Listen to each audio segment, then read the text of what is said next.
창세기 16장 1절에서 16절입니다. 창세기 16장 1절에서 16절까지 한 절 한 절 교독하시겠습니다. 아브람의 아내 사레는 출산하지 못하였고 그에게 한 여종이 있으니 애굽 사람이요 이름은 하갈이라.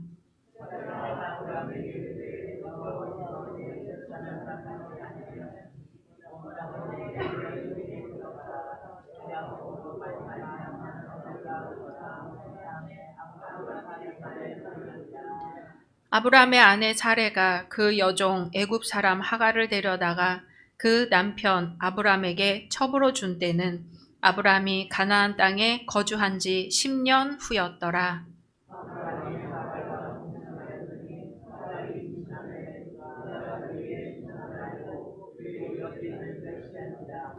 사레가 아브람에게 이르되 내가 받는 모욕은 당신이 받아야 옳도다.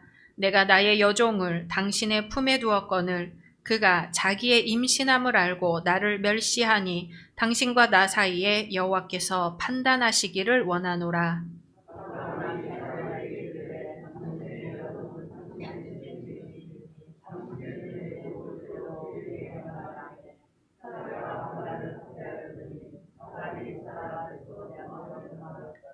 여호와의 사자가 광야의 샘물 곁 곧 술길 샘 곁에서 그를 만나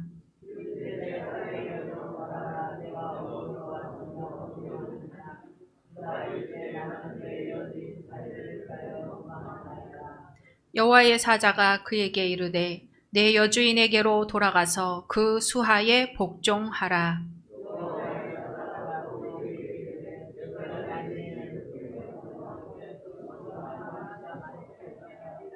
여호와의 사자가 또 그에게 이르되 네가 임신하였은즉 아들을 낳으리니 그 이름을 이스마엘이라 하라. 이는 여호와께서 내 고통을 들으셨음이니라.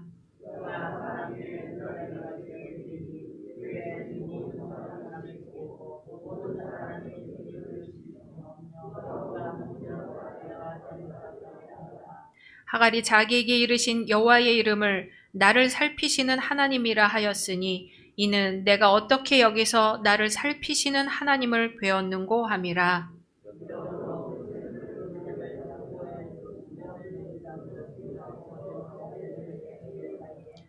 하갈이 아브람의 아들을 낳음에 아브람이 하갈이 낳은 그 아들을 이름하여 이스마엘이라 하였더라. 하갈이 아브람에게 이스마엘을 낳았을 때에 아브람이 86세였더라. 아멘. 누가복음 2장 14절입니다.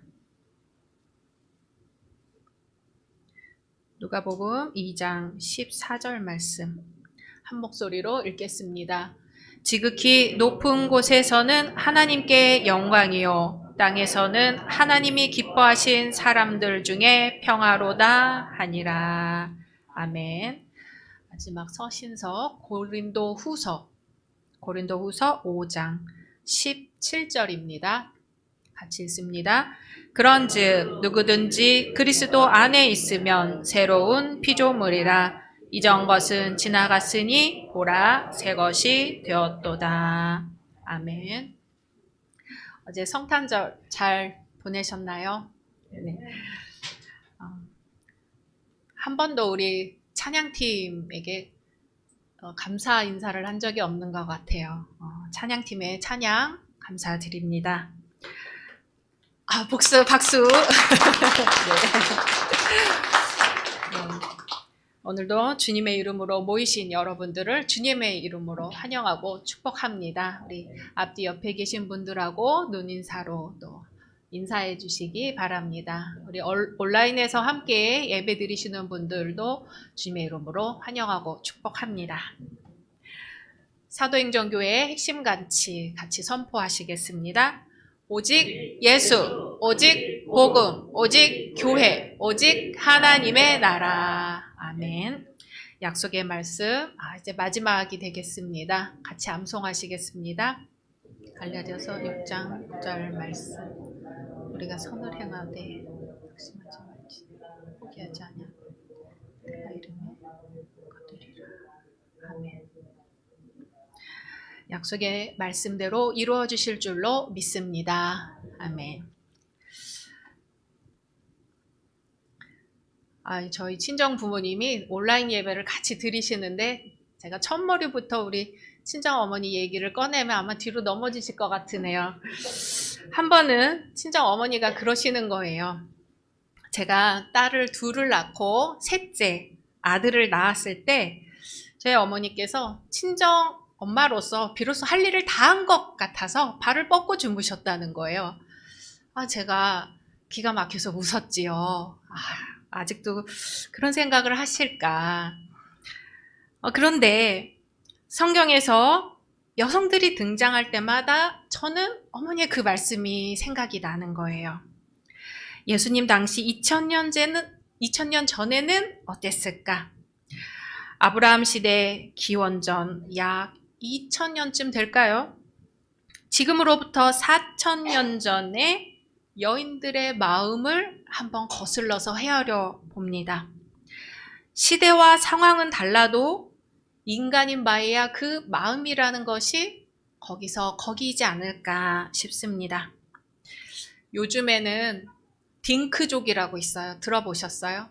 뉴스에서 딩크족 나오죠. 정상적인 부부 생활을 하면서 의도적으로 자녀를 갖지 않는 맞벌이 부부를 딩크족이라고 합니다. 또 비혼주의라고 들어보셨을 거예요. 이제 좀 자녀가 좀 컸는데 결혼 안 하니 하면 저 비혼주의예요 하거든요. 미혼이라는 말을 그동안 썼습니다. 혼인은 반드시 해야 하지만 아직 하지 않은 상태라는 말이 미혼이라면 요즘은 비혼이라는 말을 써요. 그것은 내가 혼인을 꼭 해야 하는데 아직 하지 않은 상태가 아니라 결혼을 하지 않고 나는 비혼을 선택한다. 그 의미로 비혼을 쓰는 거예요. 그런 사람을 비혼주의자라고 합니다. 2000년대 이후 독신 인구가 증가하면서 1인 가구가 증가하면서 비혼 공동체가 생겼다고 해요. 주택 청약이나 의료법 등에 대해서도 1인 가구를 중심으로 정책을 만들어 달라고 요구하기 시작했습니다. 하지만 고대는 지금과 많이 다르죠. 아주 달라요. 4000년 전에 자식이 없다는 것에 대해서 한번 생각해 보셨나요?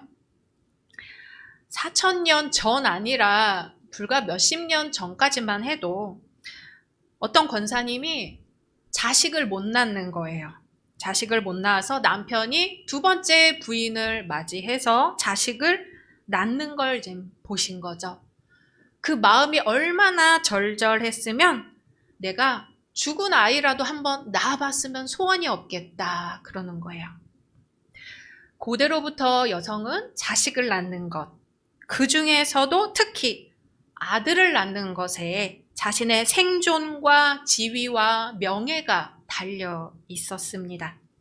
그것 말고는 교육이나 직업이나 사회활동, 경제활동, 여성들에게 허락된 게 아무것도 없어요. 오직 아들을 낳는 것만이 자기가 사는 길이자 유일한 방법이고 수단이었습니다. 그러니 아브라함의 아내 사라의 마음이 어땠겠어요? 용모는 매우 아름다웠던 것 같죠. 왕이 소문 듣고 데려갈 만큼 예뻤습니다. 예뻐서 참 좋았겠다 할 수 없는 것이 남편 아브라함이 자기 목숨을 지키려고 자기 아내를 누이라고 속여서 한 번은 애굽 왕 바로에게 보내고 한 번은 그랄 왕 아비멜렉에게 보내지 않았어요? 그때마다 하나님이 지켜주셨습니다. 아브라함이 그런 면에서 참 못난 남편이었죠. 사라의 입장이라는 게 정실 부인이지만 남편 목숨을 위해 다른 남자에게 가라고 하면 가고 오라면 오는 그런 위치밖에 되지 않았습니다. 그러니까 자식을 낳아야죠. 이왕이면 꼭 아들을 낳아야죠. 자기가 낳을 수 없으면 자기에게 속한 하갈이라는 종을 통해서라도 꼭 아들을 낳아야 합니다. 그래서 사라가 남편 아브라함에게 말하는 거예요. 우리 2절 말씀 같이 보겠습니다. 사레가 아브라함에게 이르되 여호와께서 내 출산을 허락하지 아니하셨으니 원하건대 내 여종에게 들어가라. 내가 혹 그로 말미암아 자녀를 얻을까 하노라 하매 아브라함이 사레의 말을 들으니라. 아멘. 원하건대는 간절히 부탁하고 졸라대는 상황이에요. 그리고 혹 그로 말미암아 자녀를 얻을까 하노라. 이렇게 번역되어 있지만 직역하면 혹시 내가 그녀 덕분에 세움을 받을까 하노라예요. 세움을 받을까 하노라. 다시 말하면 내가 아들이 있어야 입지가 선다는 말이에요. 여기서 이런 질문을 할 수 있어요. 왜 사라는 하나님이 아브라함에게 네 자손이 하늘의 뭇 별과 같이 많게 하겠다는 약속을 믿지 못했을까 생각이 드는 거죠. 아브람조차 창세기 15장에서 나의 상속자는 이 다메섹 사람 엘리에셀이니이다 할 정도로 자기 몸에서 자식이 나올 거라고는 상상조차 하지 못했어요. 그리고 17장에서 하나님이 아브람에게 나타나셔서 이름을 아브람에서 아브라함으로 바꾸라고 명하시면서 아들을 주겠다 하셨을 땐 아브라함이 속으로 웃었어요. 자신도 사라도 나이 많아 자식을 낳을 수 없으니까요. 그리고 그땐 하갈이 이스마엘을 낳은 후였기 때문에 이스마엘이나 하나님 앞에 살기를 원하나이다. 하나님 앞에 그렇게 이야기를 하죠. 또 새 천사가 아브라함에게 찾아와 내년 이맘때 사라가 아들을 낳을 것이라 해서 사라가 장막 뒤에서 웃고 있었잖아요. 그건 창세기 18장에서 나오는 이야기입니다. 자손이 별들과 같이 많게 하겠다는 하나님의 약속을 듣고 아브라함이 사라에게 말했는지 말하지 않았는지는 성경에 나와 있지 않습니다. 우리가 알 수 있는 건 둘 다 나이 많아 이제는 자식을 낳을 수 없는 상태였다는 것뿐이죠. 그런 상태에서 사라는 자신의 입지를 세우기 위해서 하갈을 아브라함에게 들여보냅니다. 말씀을 보면 하갈은 애굽 사람이에요. 사라의 종이어서 사라가 아브라함에게 들어가라 하면 들어가고 아기를 낳아라 하면 낳아야 되는 노예의 처지입니다. 애굽 사람 하갈이 어떻게 사라의 종이 되었을까 보면 아마도 아브라함이 사라를 바로의 궁으로 보냈을 때 바로가 아브라함에게 선물로 준 종이 아닌가 싶습니다.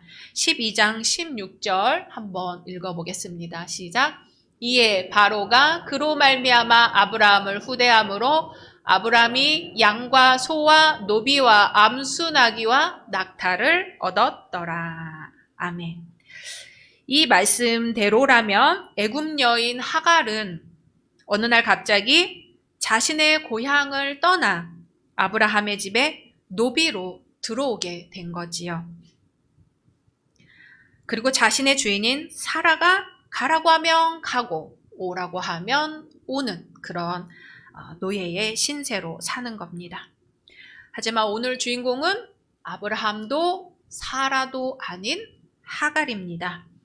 오늘 이야기의 배경은 가장 낮은 자리에서 사는 사람이 사는 현실입니다. 노예 하갈의 신세에도 볕들 날이 왔어요. 바로 아브라함의 아이를 임신한 거죠. 사라가 그토록 원하던 아이가 생겨요. 그런데 사라가 그토록 바라던 일이지만 예상치 못한 일이 생깁니다. 4절 같이 읽겠습니다. 시작.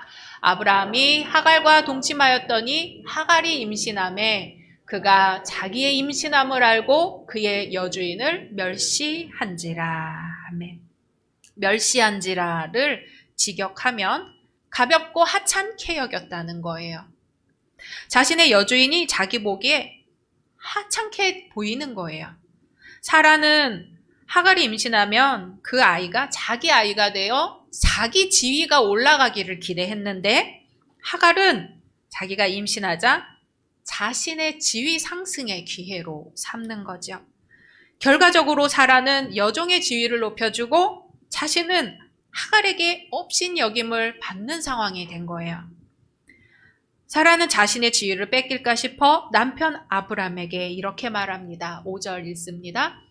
사레가 아브라함에게 이르되 내가 받는 모욕은 당신이 받아야 옳도다.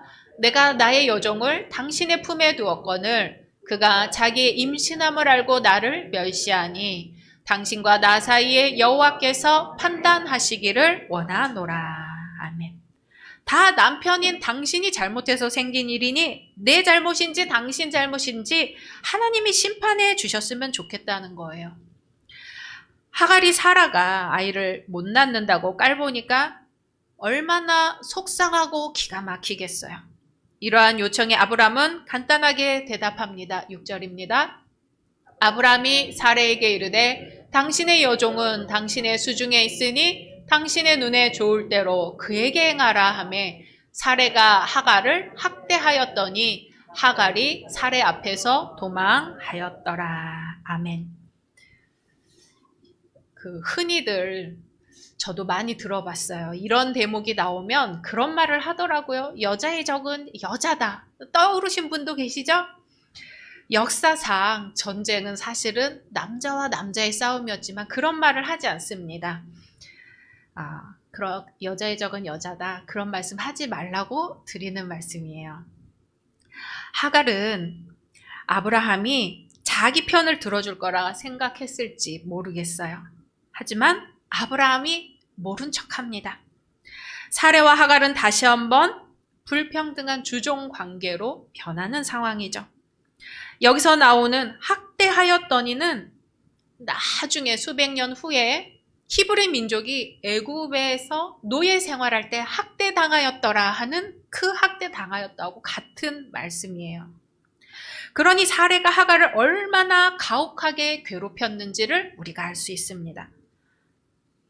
지금은 히브리인들에게 애굽 여성이 종살이하며 학대를 당하고 있는 거죠. 먼 훗날 애굽 사람이 히브리 사람을 학대하듯이요. 아무도 하갈을 구해주지 않습니다. 결국 하갈은 탈출합니다. 하갈이 사레 앞에서 도망하였더라. 하갈이 광야로 도망했을 때 하나님의 사자가 나타나 묻는 질문이 의미심장합니다. 8절 같이 읽습니다. 이르되 사레의 여종 하갈아 네가 어디서 왔으며 어디로 가느냐. 그가 이르되 나는 내 여주인 사레를 피하여 도망하나이다. 모세가 자신을 잡으려는 압제자한테서 도망한 후에 하나님을 만났던 것처럼 하갈도 자신을 압제하는 사레에게서 도망한 후에 하나님을 만납니다. 하갈이 등장하는 오늘 말씀 가운데 아무도 하갈을 하갈이라고 불러준 사람이 없어요. 가라면 가고 오라면 오는, 이름도 자기 자신도 없는 노예로 사는 사레의 종만 있을 뿐이죠. 그런데 하갈의 이름을 처음 불러준 건 그 누구도 아닌 하나님의 사자입니다. 성경에서 하나님의 사자가 방문하는 첫 인물은 바로 이 에집트 여인 하갈이에요. 그리고 처음으로 그 여인의 이름을 불러줍니다. 사레의 여종 하갈아. 사레의 여종이 된다는 건 바로 사레의 하나님인 하나님의 종이 된다는 뜻과 같아요. 사레에게서 도망쳤지만 바로 하갈 너의 하나님이다 하는 뜻이에요. 사레의 여종 하갈아, 내가 어디서 왔으며 어디로 가느냐. 더 이상 그렇게 학대받으며 살 수 없다고 도망쳤을 때, 뛰쳐나왔을 때 하나님은 하갈을 만나주시고 하갈의 이름을 불러주시고 어디서 왔으며 어디로 가느냐고 물어보시는 거예요. 주님이 이름을 불러주신다는 것은 이전과는 다른 삶 앞에 섰다는 것이고 주님으로부터 와서 주님께로 가는 것을 깨닫는 깨달음 앞에 섰다는 것입니다. 이제껏 없는 듯이 시키는 대로 하며 살던 하갈은 더 이상 그렇게 할 수 없어서 자기 발로 뛰쳐나왔을 때 하나님을 만나고 처음으로 자기 목소리를 내어 대답합니다. 내 여주인 사레를 피하여 도망하나이다. 9절 같이 읽습니다. 여호와의 사자가 그에게 이르되 내 여주인에게로 돌아가서 그 수하에 복종하라. 아멘. 이 말씀은 흔히 다시 돌아가 주인에게 복종하며 살라는 의미로 받아들여져 왔는데, 오히려 노예로 시키는 대로 도망치듯이 살지 말고 자발적으로 살라는 권면입니다. 삶이란 하라는 대로 하며 사는 게 아니라 스스로 결심하고 자발적으로 사는 거죠. 어디서 와서 어디로 가는지 알고 사는 것이죠. 자기 목소리를 내며 사는 것입니다. 하갈은 그러한 삶과 더불어 이제 자손에 대한 약속을 받습니다. 10절에서 11절 같이 읽습니다. 여호와의 사자가 또 그에게 이르되 내가 내 씨를 크게 번성하여 그 수가 많아 셀 수 없게 하리라. 여호와의 사자가 또 그에게 이르되 내가 임신하였은즉 아들을 낳으리니 그 이름을 이스마엘이라 하라. 이는 여호와께서 내 고통을 들으셨음이니라. 아멘. 모든 이스라엘 족장들이 이 말을 들었지만 이제까지 여인으로서 이 말을 들은 사람은 하갈뿐입니다.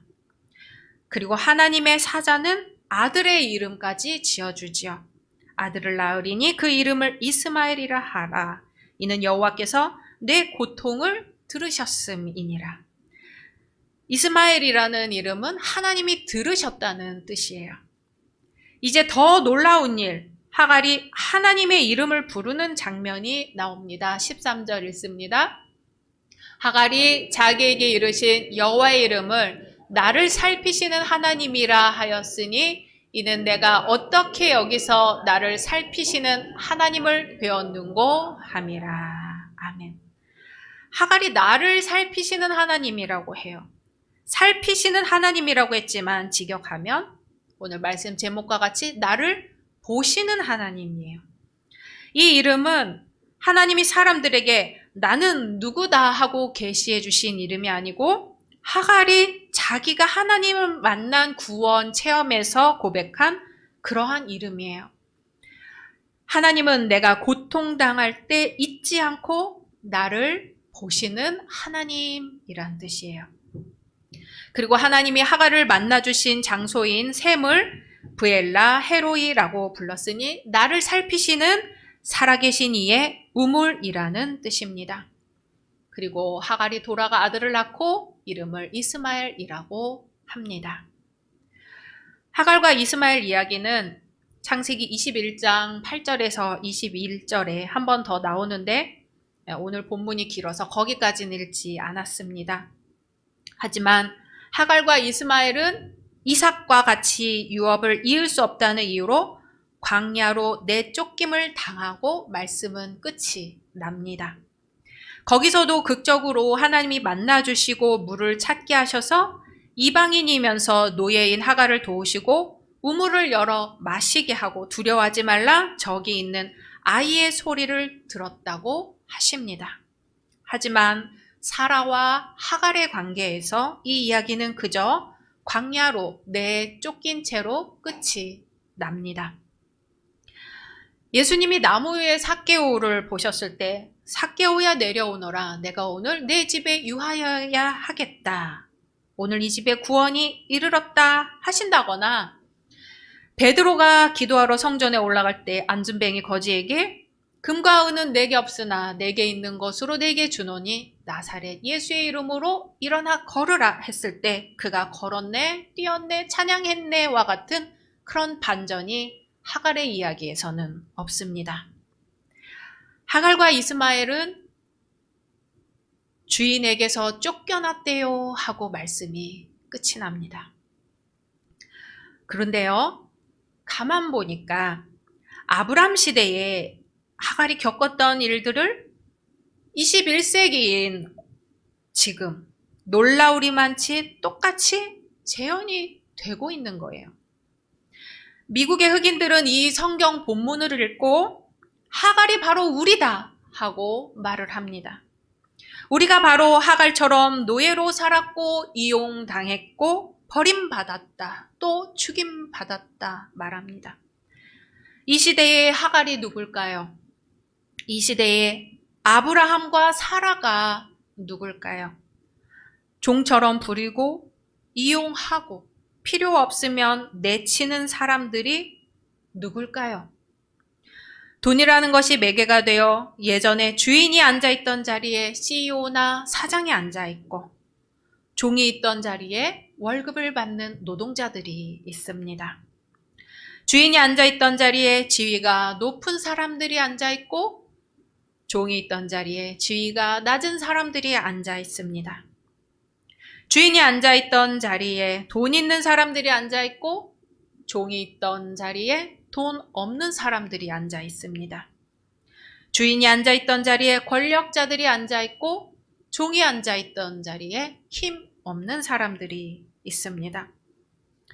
하갈은 이 시대에 착취당하는 노동자요, 학대당하는 흑인 여성이요, 대리모, 불법 체류 외국인, 다문화 가정, 소외된 여성, 미혼모, 쫓겨난 아내, 아이 딸린 이혼녀, 생활보호 대상자, 집 없는 고아들, 독거노인들, 나라를 잃고 헤매는 난민들.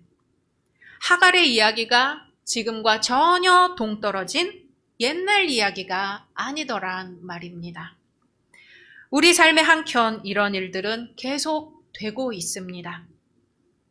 하갈은 성경에서 하나님의 사자의 방문을 받은 최초의 사람이며 감히 하나님의 이름을 부른 유일한 인물이며 이스라엘의 역사적 기록 속에서 아이를 낳은 최초의 여인, 탄생 예고를 듣는 최초의 여인, 자손에 대한 하나님의 약속을 받는 유일한 여인, 그리고 죽어가는 자기 아이를 위해 우는 최초의 여인입니다.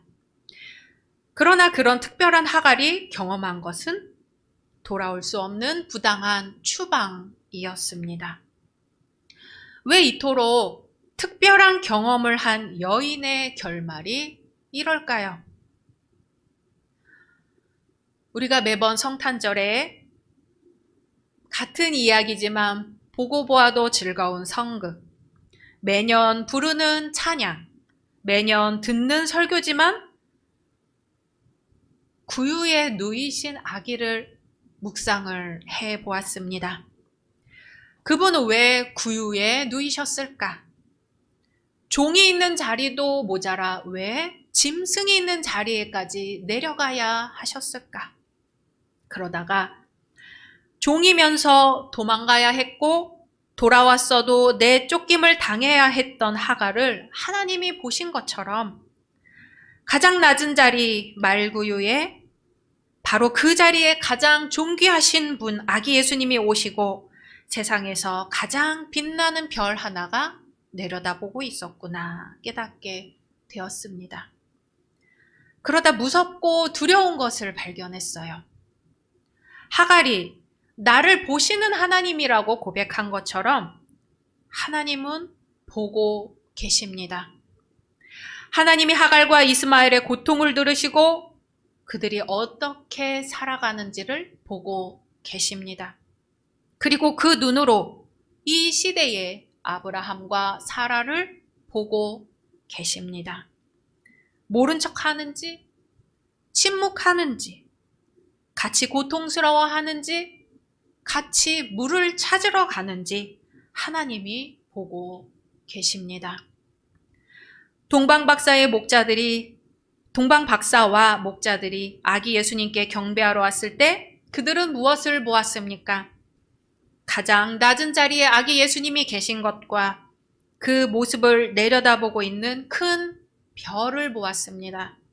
그리고 그들은 왕궁이 아닌 예수님이 계신 낮은 그 자리에 함께 있었습니다. 하갈과 이스마엘의 이야기가 여기서 끝나는 이유가 뭘까요? 그 다음 이야기는 우리가 그리스도의 편지가 되어 우리 숨이 닿는 날까지 우리의 삶으로 써내려가야 하는 게 아닐까요? 그 뒷이야기는 열린교회가 그리스도의 편지가 되어 써내려가야 하는 게 아닐까 합니다. 사람들은 우리가 걸어가는 그 길을 보고 하갈의 뒷이야기를 볼 것입니다. 사람들은 우리 교회가 걸어가는 길을 보고 하갈의 뒷이야기를 볼 것입니다. 하갈이 결국 마을을 만나서 행복하게 잘 살았대. 하갈이 배고플 때 먹을 것을 주는 사람들이 있었대. 하갈이 눈물 흘릴 때 닦아주는 사람들이 있었대 하고 말이지요. 1944년 12월 2차 대전이 있던 벨기에 국경 독일의 작은 오두막집에서 있었던 일입니다. 연합군의 공습을 피해 프리츠 빈케는 어머니와 함께 이 작은 오두막집에 살고 있었어요. 폭격기, 비행기 소리가 끊임없이 이어지던 크리스마스 이브 저녁. 엄마와 아들은 아버지가 민방위 일을 마치고 돌아오면 조촐한 크리스마스 파티를 해야겠다고 생각했죠.